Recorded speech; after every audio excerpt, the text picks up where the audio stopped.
All right, so our next guest has probably more experience behind a microphone than any of us here in this room combined.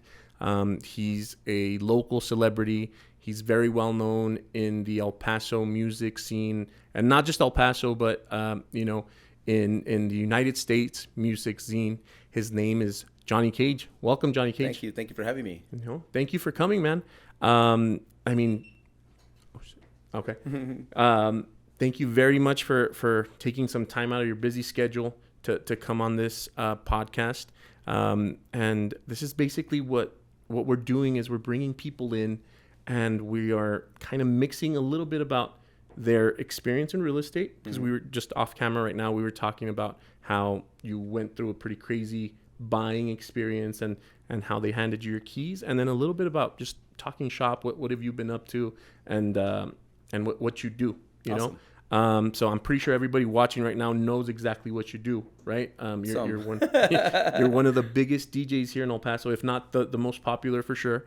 And you have a very, very big following. Mm-hmm. How long ago did you start DJing, man? I started when I was 13, going on 14 years old. Okay.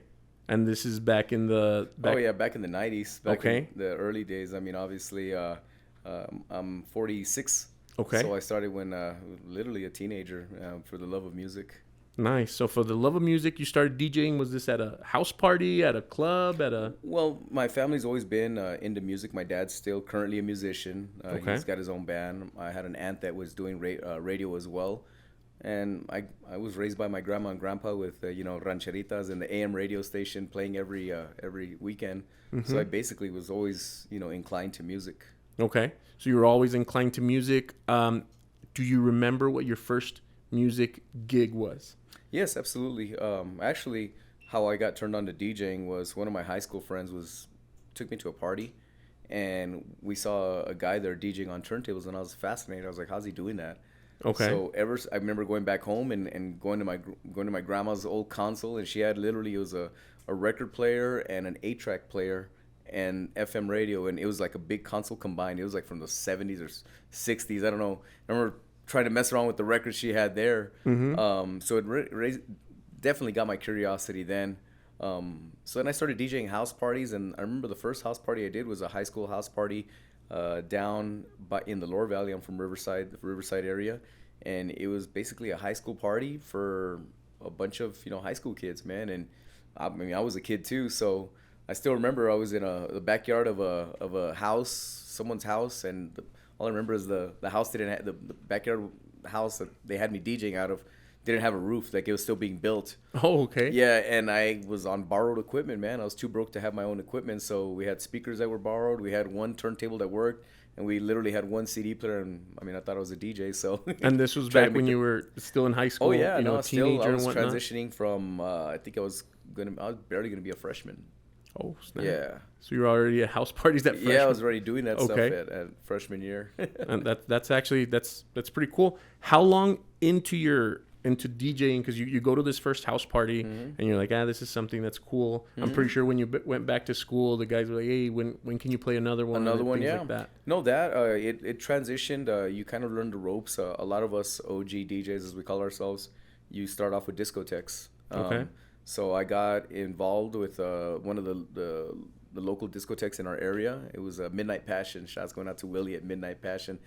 And I told him, hey, man, I want to work for you and learn the ropes. So basically he helped me, learn how to, I don't want to say he taught me how to DJ, because I knew how to DJ. Mm-hmm. He just showed me like, hey man, weddings and quinceañeras are totally different from house parties, which they are. Mm-hmm. So I think I'm so glad and I'm so blessed that I got that experience with discotheques, because that's where I really learned how to be versatile and learn how to play all genres of music. So it was about 2 years into my DJing career where I learned, started kind of taking it a little bit more serious. Mm-hmm.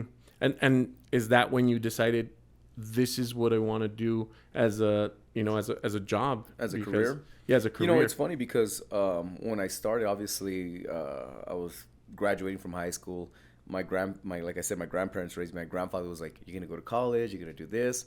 And I tried college, and like I always say, I talk to a lot of kids at a lot of schools, and I say sometimes school's not for everyone. So find your passion.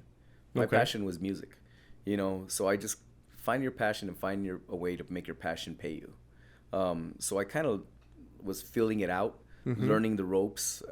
As I learned more and experienced more, I got to see the business side of it. And, I've never really, like I can honestly say, I was never really in the beginning, or even now, in it for the money. Like, oh, this is what we're going for. It's for the love of music. I've always loved music. I love seeing people dance. It's just an adrenaline rush I can't explain. Yeah.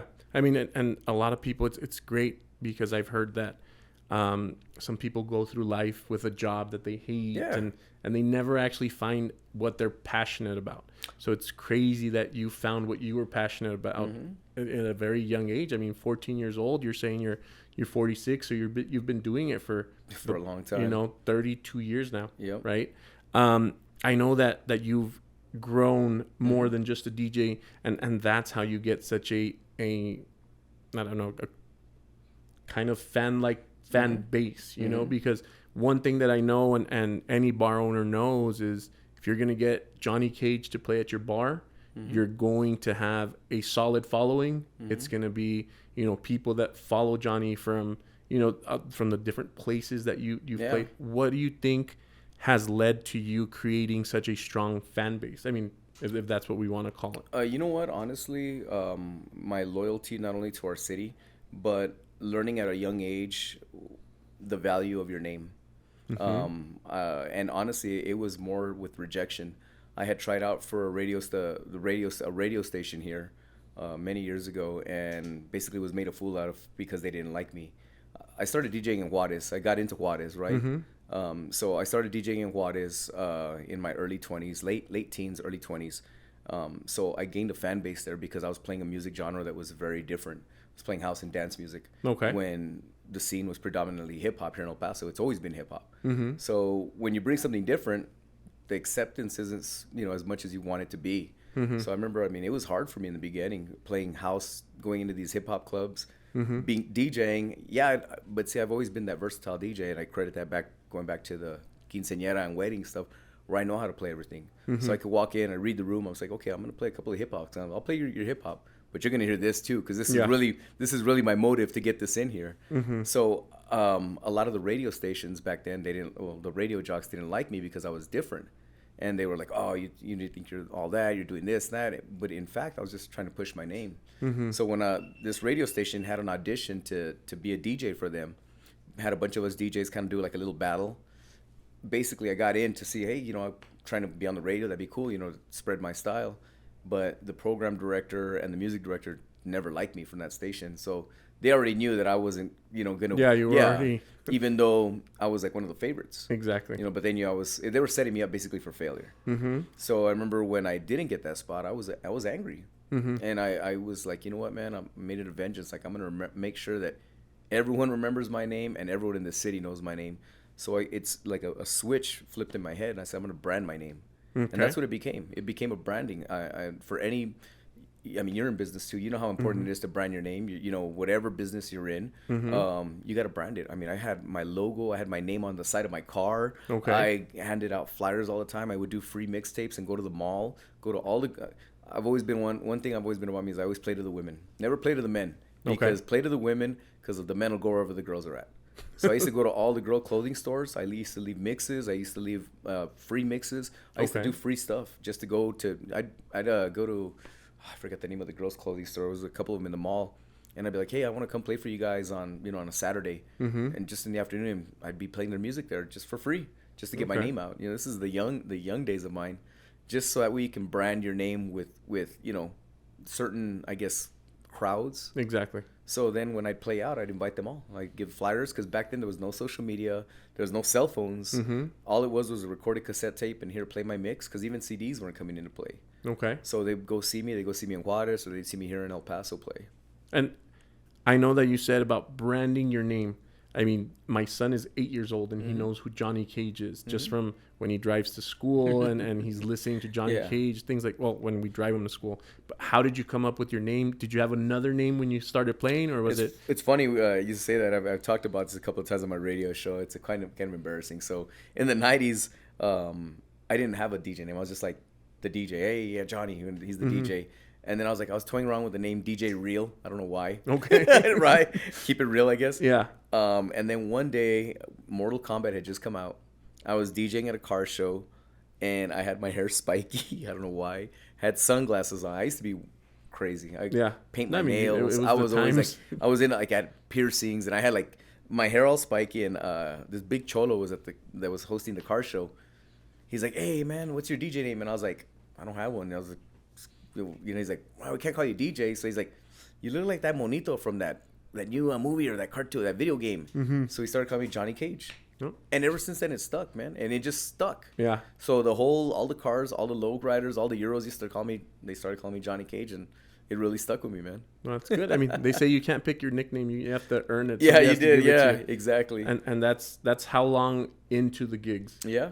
How long into the gigs was it? It was already in the 90s. It was I want to say it was whenever Mortal Kombat came out, it was like the first one. That's when I started. Okay. 90. Now you make me think 94. Yeah. Yeah. Around there. I mean, 95. I remember I still remember the first time, when I met you, didn't meet you, but I saw you, and it was at the mall. And I was like, I've heard that voice because you were talking, and it was like, I think you were with your girl at the time, with your wife now, girlfriend at the time. But I heard you talk to her. I'm like, I've heard that voice. And then I went home, and this is at the beginning of Facebook, things and I was like, Johnny Cage. I'm like, that's the guy from the mall. That's Johnny Cage, the one from the radio show. So that's pretty cool. And like I said, even today when I told my son, hey, I'm gonna record Johnny, can I go, Dad? That's nice. That's cool. But I mean, it's truly a fascinating story about your name and branding. And then you talked a little bit about how you got your start, which was in Juarez. Now that has mutated into something huge, very, very successful. Absolutely. Very, very big, which is something like you said, branded and owned by you, which is the Noche de Juarez party. Yep. How did that Noche de Juarez party come about, and what has it become? How has it become what it is now? Well, for a lot of us chavorrucos, in our 40 plus years, you guys remember the drink and drown days from Juarez. I mean, I got to experience a lot of that, and I got to DJ a lot of that. I mean, I was going to the clubs in Juarez at 14, 15 years old, sneaking in with a school library ID. Went to my first club I ever went to was the Alive, the EXO, the Derby. I remember going there and being fascinated with the music, being like, I need to be a part of this. Okay. I was DJing, but I wasn't as good of a DJ yet. I was getting there. I was learning still. But I've always been one to open to learning. You have to, in order to grow, you have to learn. You got to learn how to grow. You got to be open to that, and you got to be open to criticism. Exactly. I did a ton of early parties that were free, and one of them happened to be a 20 below party for teens here in El Paso at a place in Pepper Tree Square on the west side. There used to be a 20 below bar called Juice. Okay. And I was DJing there one day, and one of the managers that owned the club, it was for a 20 below. He also happened to be a manager at a place called Babylon, and on the east side. And then he asked me, "Hey, why don't you go do a guest spot at Babylon? You're pretty decent." Did that. So the day that I did it, the owner of Vertigos, the late Willie Moya, was there, and just by chance he was there hanging out. He would never come to that club. He was always in Juarez. He heard me and he was like, "Hey man, you play different." He's like, "Why don't you come, try out at my place in Vertigos?" Yeah. So I got the invitation. I'll never forget. I went there on a Wednesday. There was about 35 people there, and I didn't know what to expect. I remember him telling me, "If you can make all of them dance, you got the job." Okay. So I had vinyl. There was no CDs back then, no cassette. It was just vinyl. I had records. So I remember doing my thing, and I got them to dance. I mean, I had some of the hottest stuff that I could find, and I had them dancing. He came up. He's like, "Hey, I want you here all weekend long," and blah blah blah. And I was like, cool. And he's like, okay. He's like, we'll discuss your pay. And I was like, what do you mean? I'm going to get paid for this? And, I was like, No, I'm going to do it for real. So I started that, like, just to backtrack a little before we get into the Noche de Juarez story. So I started on the grind in Juarez, man. And I started literally bringing the American crowd into Juarez, man, a lot more. They were still going, but it was more now like, oh, we're going to go here because there's an American DJ spinning here. And he's a resident now at one of the biggest clubs. So I started slowly gaining that following. I got known for, this is the guy that's bringing all the new music. I was literally at the record shops all the time, hunting for new records, getting stuff from all over the place, and I'd bring it to Juarez and play. Juarez was, I've always said this, and I mean this with total respect, I think the nightlife in Mexico blows away the nightlife in the U.S., even Vegas. Okay. Just because the crowds are more accepting to the music. Over there you were hearing European dance music, you hear house music, you hear freestyle, 80s, everything, as opposed to the U.S. where it was just predominantly rap. Okay. So I think that's what set El Paso and Juarez apart for a long time. So getting to break all that stuff over there, playing all the new music, playing so many different, just different genres was cool. And I just got that cult following. We're like, hey, man, this guy plays pretty cool stuff. So thus, I did my stint of my Juarez days. I mean, I played Vertigos, I played Copacabana, did guest spots at the Derby, the San Marino, hell, I even played the EXO. I mean, that was where all the cholos hung out, man. And it was just, just learning the crowd, loving the crowds, man.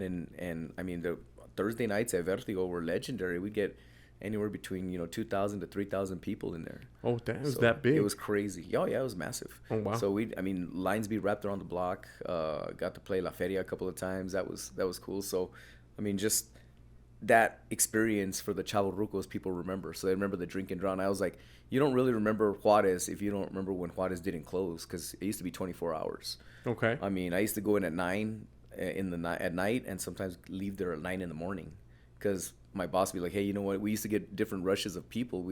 2 o'clock, you'd get the 2 a.m. in the morning, you get all the people from El Paso, because all the bars in El Paso close at 2. So everyone will go to Juarez.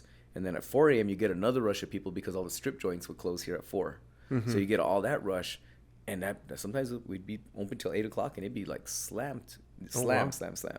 Oh, wow. So, I mean, that whole experience of Juarez is the whole meaning of Noche de Juarez because of the music. It takes it back to, it's basically the music that's different, that takes it back to a time that was, very memorable for a lot of people. And it's it's unique to see because, just like you said, there was a line wrapped around the block. Here, when you do a Noche de Juarez, depending on the spot, there's a line wrapped around the block and people just waiting to get into one of these events, which is, it's really, really unique, I've had this, because the last time I DJ'd in Juarez was 2001. That was the last time I left Vertigo. I left Vertigos in 2001.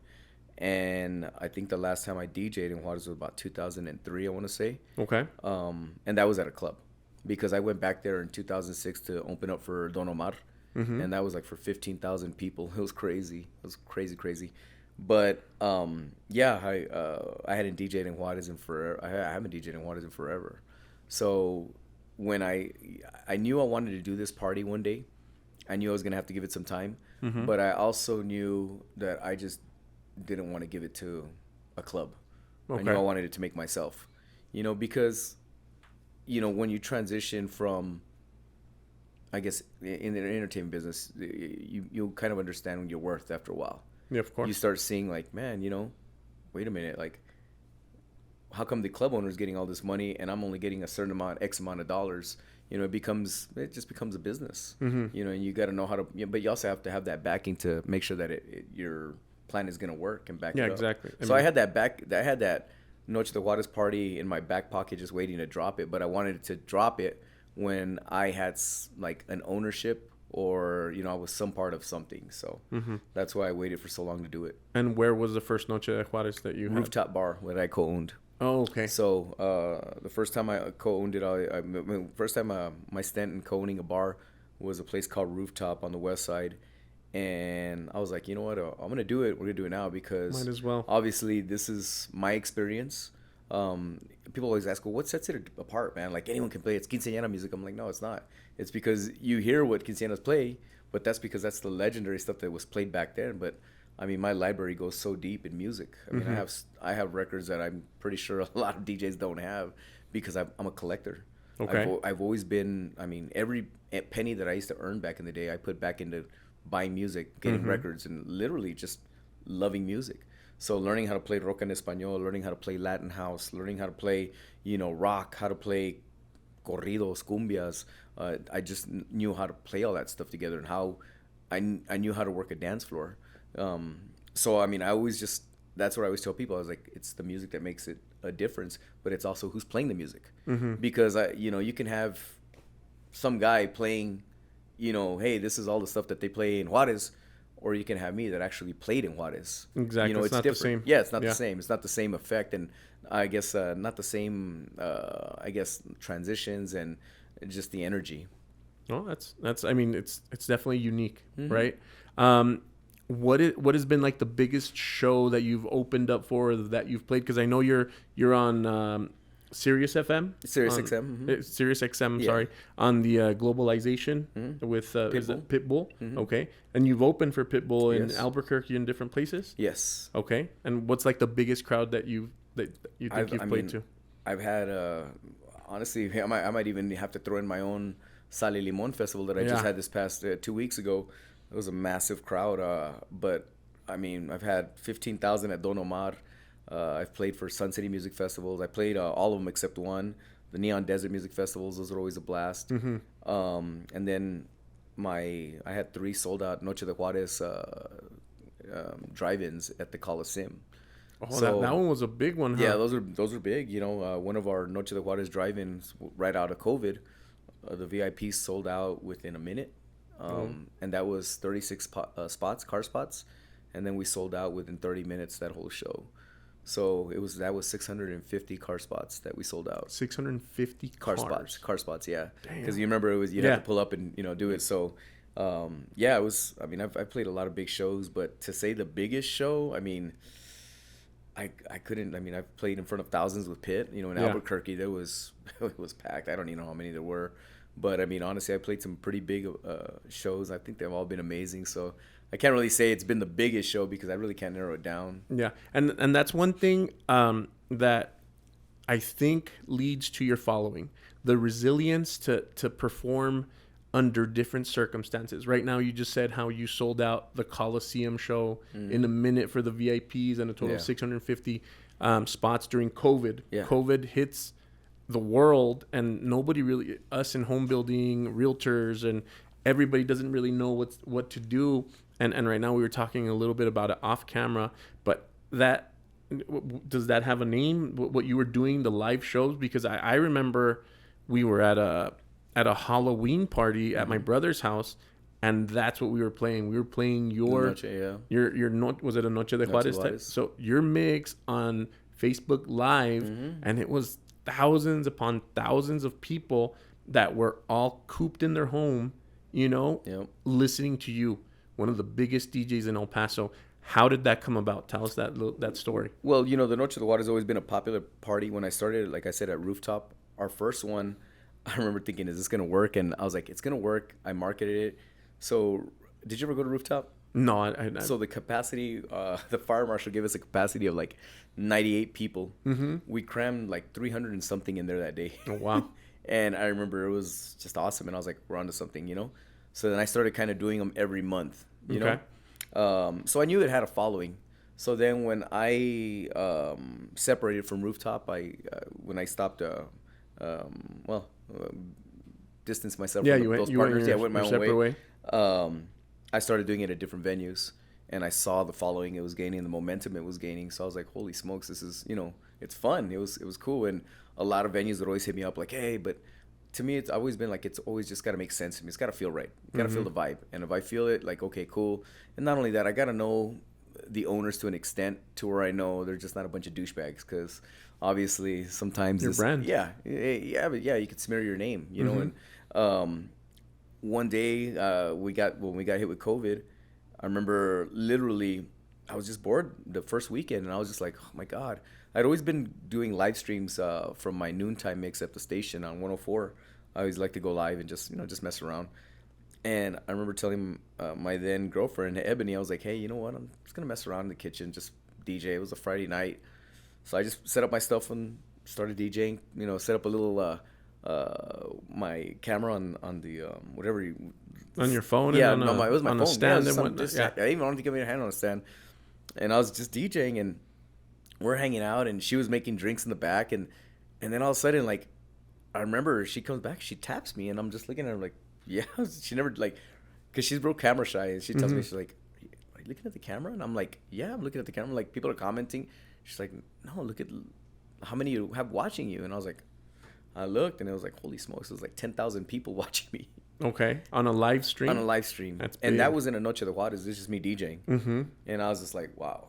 So I was like, wow, And then I started seeing the comments and like, oh man, this is great. We can all communicate, and like, just the light bulb went out, man. And I was like, oh, I know what I'm gonna do. I know what I'm gonna do to, because I was the same way. A lot of people, to this day, I still get a lot of people like, thank you for what you guys did. I was like, no, thank you guys, man. We were going crazy too. We're all locked up.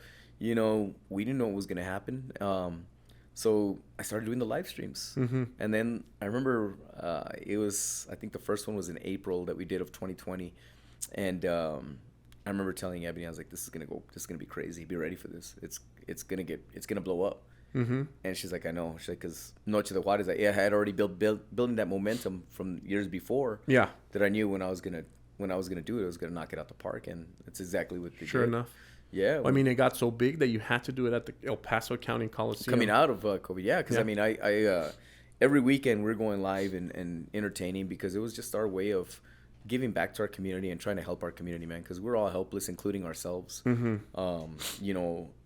was very emotional. I remember staying late. Sometimes I finished at 1, 2 in the morning, and me and Ebony would stay up late, reading all the comments that people would write to us. Thousands. I mean, I'm pretty sure I still have messages from the day I never got through. Yeah, you can't get through Yeah, all of and them. people saying, you know what, I just lost my mom, I lost my dad. Thank you. This at least made me feel better for whatever time frame we were in. So I knew that it was something special. That's cool. That's really, really. I mean, like I said, the resilience to change while the world was changing is what keeps you ahead of the curve, in my opinion. It's what keeps you with that cult-like following. I know you mentioned your then girlfriend. It was all over social media. Yeah. Some of the stuff went viral and whatnot, but there was a change recently in your life, Yeah. or not so recent. How Yeah. long has it been now? September. Yeah, we're almost going to be a year. So It's going to be a year We've now. been together for, this year we'll have 18 years. Okay. But this past year is our first year married. So we've been engaged forever. Okay. And we finally tied the knot in September. We had 2 weddings. Okay. We had one in Vegas and one here. Okay. I mean, that's a big step. How has being a married man changed your, I guess, because you're a DJ, the focus is on you. I've been at the place where there's, hey, can we take a picture and whatnot? Yeah. Has that impacted your business at all? Not at all. It's a respect factor. I have a lot of respect for my wife, so I know where to draw the line and Of course. what line not to cross. And she understands me as a person. There's me at home. There's Johnny that's just silly and dumb and messing around in our pajamas and just like watching TV and laughing, going for walks with our dogs, going to the gym. And then there's me, Kage, the artist. It's different. When I step outside, she understands the persona that I have to be. And also the role that she has to play now. Because ever since our live streams, I mean, she's gotten a name for she herself got popular. too. Yeah, and it's just really us. I mean, what you see is what you get. We're nothing special. We're not influencers or YouTubers. We're just normal people, Yeah. And I really haven't seen a difference, man. There's no pressure. All my buddies are like, oh, dude, you don't feel any pressure. I was like, nah, man. You just felt like it was right. Yeah, absolutely. That's good. That's really, really cool. Touching on what you mentioned earlier, which was that Sal y Limon festival. Yeah. And it's going to be clipped onto this one, but there was a little bit of a fall. There was a fall, a stage dive, if you will. Oh my God, yeah, it's happened to everyone. It's funny because so I myself and my wife and a couple of our partners, we threw a festival here. We started it last year, and basically, it was just a I missed my step and I fell off my own stage. Okay. I mean, you're good now? Oh yeah, You're nothing okay? happened, man. Yeah, Nothing you know, big it's happened? funny. I talked about this too. I was like, you know what? So when I was younger, even till I was 15, I was a skateboarder. So I mean, I love skateboarding, and you had to learn how to fall because if not, you'd break yourself or hurt, get yourself hurt. So I know how to fall. So I knew when I was going down, I was like, oh man, get ready for this. But it wasn't that bad, yeah. Okay. But yeah, I took a little fall off the stage. I missed my step. My boot got caught, and that's because someone was throwing something for me to catch. Oh. And I missed my step, and just at the perfect time, my boot got stuck, and Boom. sóbese. How many people were at the Sal y Limon Festival? Oh man, this year I think it was right around 7,000, 6 or 7,000, if not more. Look, it was. I've been arguing with my partners. 'Cause I'm like, for sure, it was way more packed than last Than the year. previous one? Yeah. Okay. So it was amazing. I bet. And actually, once going back to your cult-like following, I had my sister-in-law or my best friend's sister. She's like, it's my birthday. She celebrated at Sal y Limon because you were going to be playing there. Oh, nice. Her name is Mirna, so if you can give her a shout out. Hey, Mirna. thank you, Mirna. And she was like, I'm going to go because it's going to be really cool. And then I see social media, and everybody was at Sal y Limon. It was crazy. Everybody was hanging out and having a great time. Yeah. What advice do you have for upcoming DJs? Because just from what you tell me, you've been in the industry longer than some of these really big upcoming DJs have been alive. If you had some advice for them, what would it be for the kid that's 14 years old right now, playing at these high school parties and the backyards and whatnot? What's your advice to them? Honestly, it's stay humble. That's if you really want to know what the secret of my success is be humble, man. I come from a very humble upbringing, man, where we didn't have much. We were poor, and I'm not afraid to say we were real poor. Dirt poor. Yeah, I mean, just poor. I mean, Yeah. we just like a lot of people in El Paso. We were my grandparents struggled, my parents struggled, and I wanted different, man. But Okay. I also understood I was gonna have to work for it. I have an 18-year-old son, and I always tell him nothing in life is given. You got to work for it. You got to earn for it. Be humble though. Know your purpose and what you're going, whatever you're going to be in life, whether you're going to be something professional, whether you're going to be a doctor, a nurse, a realtor, a musician, something, just make sure that your passion and your heart is in the right place. Do it for the right reasons. Know that it's going to be hard. In the beginning, you're not going to make a lot of money. And you're going to have to work for what you want. I mean, that's really the only advice you could say. And stay humble, man. Yeah. I make it a point to people always like, can I take a picture of them? I'm like, yeah, man, what are you talking about? Yeah, I'm not Tom Cruise or anyone special. Yeah, take a picture of me. Like, cool. Yeah. I'm the most approachable guy. And I get that. It's funny in interviews. I get that asked, like, why do you do that, man? Like, why you're not like a diva? No, man, because without you, there's no me. Mm-hmm. And I really see that. It's the truth, man. Just like with all my radio listeners, I will always take my time to. People write to me like, hey, man, can you send my kid a birthday shout out, but can you record it on a video and send it to us? Absolutely. Why? Because that's what makes me, man. It's la gente. I'm one of you guys. To me, I'm always going to be that kid from the Lower Valley that, grew up at the corner house where my grandma grew up, humble. Sometimes we didn't have meat. We ate tortillas and beans, and that was it, Mm-hmm. But for any upcoming DJ, just stay humble, practice, follow your passion, and make sure you're doing what you love for the right reasons. I mean, that's a really, really good message. You said you have an 18-year-old son. Mm-hmm. And, I mean, I see, because I follow you on mm-hmm. social media, and you're always at his games. You're always, just interacting. How important do you think it is to be part of your son's life and part of your son's activities? It's hard, man. It's hard. It's hard co-parenting. He lives with his mom. Okay. So it's hard co-parenting, and anyone and being real and being honest, it's difficult, especially anyone that's has a busy lifestyle. I've always made it a point. I've gone to all his games. I would go through all his everything. Anything he needed me to be present there, I was there.